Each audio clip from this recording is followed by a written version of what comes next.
और बड़ी खबर आपको बता दें, लोकसभा चुनाव के पहले चरण के मतदान की तारीख जैसे जैसे पास आ रही है, सभी ने चुनाव प्रचार को लेकर कमर कस ली है। बीजेपी के उम्मीदवार हेमा मालिनी ने मथुरा में खेतों में जाकर महिलाओं से बात की।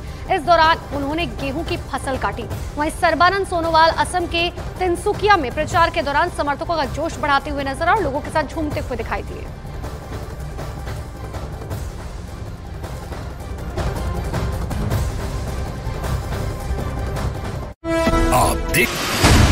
दिल्ली के मुख्यमंत्री अरविंद केजरीवाल के निजी सचिव विभव कुमार को विजिलेंस विभाग ने उनके पद से हटा दिया। विभाग के मुताबिक विभव कुमार की नियुक्ति अवैध और अमान्य थी। हाल ही में ईडी ने शराब घोटाला मामले में उनसे पूछताछ भी की थी। रक्षा मंत्री राजनाथ सिंह ने आतंकवाद के मुद्दे पर पाकिस्तान को कड़ी चेतावनी दे दी और साथ ही ये पेशकश भी कर दी कि अगर पाकिस्तान इसे नहीं रोक सकता तो भारत इस काम में उसकी मदद के लिए तैयार है। यदि पाकिस्तान को लगता है कि वह आतंकवाद पर काबू पाने में असमर्थ हैं, तो भारत का सहयोग प्राप्त करें। काशी विश्वनाथ मंदिर के गर्भगृह में तैनात रहने वाले पुलिस कर्मियों की ड्रेस में बदलाव कर दिया गया। यहाँ श्रद्धालुओं के बीच खड़े पुलिस वाले अब पुजारियों की वेशभूषा में नजर आएंगे। इन पुलिस कर्मियों के गले में रुद्राक्ष, माथे पर त्रिपुंड और गेरुआ कपड़े होंगे। इधर ईद के जश्न में शामिल हुई बंगाल की मुख्यमंत्री ममता बनर्जी ने दंगे की आशंका जता दी और लोगों से शांत रहने की अपील की। ईद के मौके पर कोलकाता में एक कार्यक्रम आयोजित किया गया और इस कार्यक्रम में ममता बनर्जी और उनके भतीजे अभिषेक बनर्जी भी शामिल हुए। मंच पर मौजूद ममता कुछ देर तक एक छोटे बच्चे को गोद में लेकर भी खड़ी रहीं। इससे पहले उन्होंने लोगों को संबोधित किया और दंगे की आशंका जताते हुए लोगों से शांत रहने की अपील कर डाली। कोई दंगा करने अगर आते हैं, आप चुपचाप रहो, माथा ठंडा रहो। मौका ईद का था, लेकिन ममता बनर्जी ने दंगे का जिक्र किया। यही नहीं, उन्होंने वहां मौजूद लोगों को सावधान करते हुए एनआईए पर भी निशाना साधा। एक चॉकलेट बम भी बम फटते हैं, एनआईए को भेज देता है, सबको अरेस्ट कर दो। सबको अरेस्ट करते करते तुम्हारा देश ही सुन्ना हो जाएगा। लोकसभा चुनाव से पहले दंगे से जुड़ा ममता का ये कोई पहला बयान नहीं है, क्योंकि इससे पहले उन्होंने एक चुनावी रैली में रामनवमी पर दंगे की आशंका जताई थी। उनकी ये रैली बंगाल के अलीपुरद्वार में हुई थी। 17 अप्रैल को रामनवमी है, उसके 2 दिन बाद यानी 19 अप्रैल को पहले चरण का मतदान होगा। और ममता ने आशंका जताई थी कि पहले चरण के मतदान से 2 दिन पहले यानी रामनवमी के दिन दंगा हो सकता है। 17 तारीखे दंगा करबे, तुम्हारे तो राम काने काने बोले दी जाएनी, तुम्हें दंगा करो, किंतु दंगा करबे। ममता का ये बयान आए ज्यादा वक्त नहीं बीता था कि उनका दंगों से जुड़ा एक और बयान आ गया।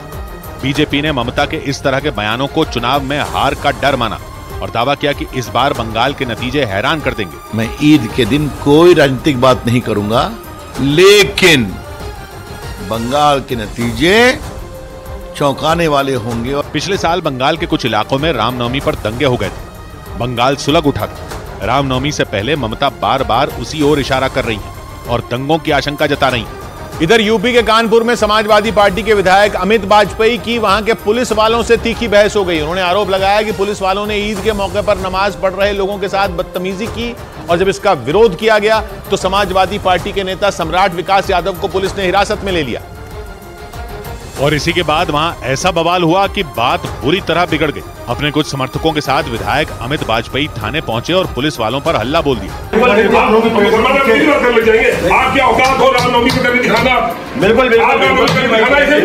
इस बहस के दौरान वो कभी टेबल पर हाथ पटकते दिखे तो कभी उन्होंने गुस्से में पुलिस अधिकारी को उंगली दिखाते हुए हद में रहने की चेतावनी भी दी। जब पुलिस वाले सम्राट विकास यादव को छोड़ने के लिए राजी नहीं हुए तो समाजवादी पार्टी के वो सभी कार्यकर्ता खुद को भी गिरफ्तार करने की मांग करने लगे। बुलाइए, हम लोग बंद होने आए, हमको बंद करिए, बस एक दिन बात नहीं है।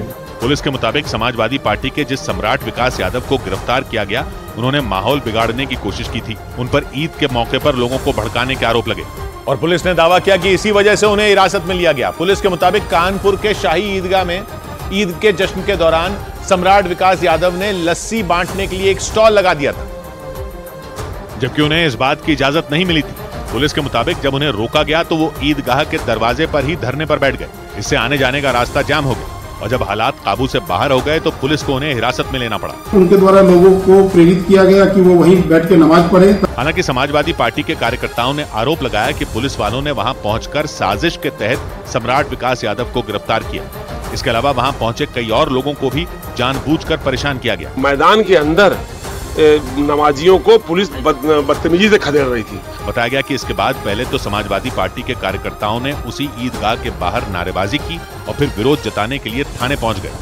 उधर दिल्ली शराब घोटाला मामले में बीआरएस नेता की एक कविता की मुश्किलें और बढ़ गईं। दिल्ली शराब घोटाले से जुड़ी मनी लॉन्ड्रिंग मामले में ईडी के बाद बीआरएस नेता के कविता को सीबीआई ने गिरफ्तार कर लिया। उनकी गिरफ्तारी तिहाड़ जेल से हुई, जहां वो पिछले कई दिनों से न्यायिक हिरासत में है। इस मामले में सीबीआई ने पिछले हफ्ते उनसे 6 घंटे पूछताछ भी की थी। खबर है कि जांच एजेंसी सुबह के कविता को कोर्ट में पेश कर सकती है। पश्चिम बंगाल में संदेश खाली मामले की जांच कर रही सीबीआई ने शिकायतों को दर्ज करवाने के लिए एक ईमेल आईडी जारी कर दी।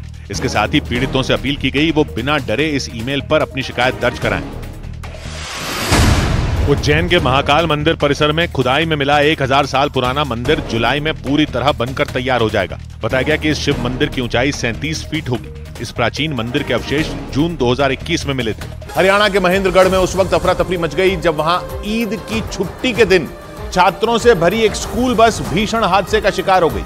इस घटना में 8 बच्चों की जान चली गई, 15 से ज्यादा बच्चे घायल हो गए।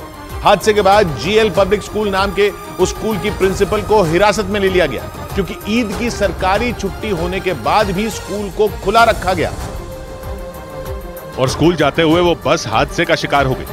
घटना वाली जगह से आई तस्वीरों को देखकर यह अंदाजा लगाना मुश्किल नहीं कि वो हादसा कितना खतरनाक रहा होगा, क्योंकि उस स्कूल बस के परखचे उड़े नजर आए। उसके पीछे वाला हिस्सा पूरी तरह टूटा फूटा दिखाई दिया और खिड़कियों का एक एक शीशा चकनाचूर हो गया। चश्मदीदों के मुताबिक हादसे से पहले वो स्कूल बस बेहद तेज रफ्तार में दौड़ रही थी और एक रास्ते पर मुड़ने के दौरान ड्राइवर ने बस से कंट्रोल खो दिया। इसके बाद वो बस सीधे एक पेड़ से जा भिड़ी और जोरदार टक्कर के बाद वहीं पलट गई। उसने 120 की स्पीड में भगा ली और जैसे उसने मोड़ा ना बैलेंस बिगड़ गया। आरोप लगा कि हादसे के वक्त स्कूल बस का ड्राइवर नशे में धुत था। बता रहे हैं कि ड्राइवर ने कोई शराब। महाकोश कच्ची घानी सरसों तेल और रिफाइंड सोयाबीन ऑयल चुनो सही। ताबड़तोड़ चुनावी प्रचार के बीच पीएम मोदी का एक अखबार को इंटरव्यू। भ्रष्टाचार और ईडी के एक्शन पर विपक्ष के आरोपों पर पीएम का जवाब। कहा भ्रष्टाचारियों पर कार्रवाई के लिए प्रतिबद्ध, देश का हक छीनने वालों पर कार्रवाई नहीं रुकेगी। जम्मू कश्मीर के उधमपुर से पीएम मोदी की हुंकार। 370 पर कांग्रेस पर भ्रम फैलाने का आरोप लगाया। कहा सत्ता के लिए कांग्रेस ने 370 की दीवार खड़ी की थी। चुनौती देता हूं, वो घोषणा करें, वो 370 को वापस लाएंगे। ये देश उनका मुंह तक देखने को तैयार नहीं होगा। रक्षा मंत्री राजनाथ सिंह की पाकिस्तान को 2 टूक। कहा पहले आतंकवाद पर काबू पाए पाकिस्तान, भारत सहयोग के लिए तैयार। चीन को दिया कड़ा संदेश, बोले किसी को नहीं लेने देंगे जमीन का एक भी इंच। मोदी जी की नेतृत्व की गवर्नमेंट के रहते हुए 1 इंच जमीन पर भी कोई कब्जा नहीं कर सकता और 1 इंच भी जमीन अपनी जाने नहीं देगा।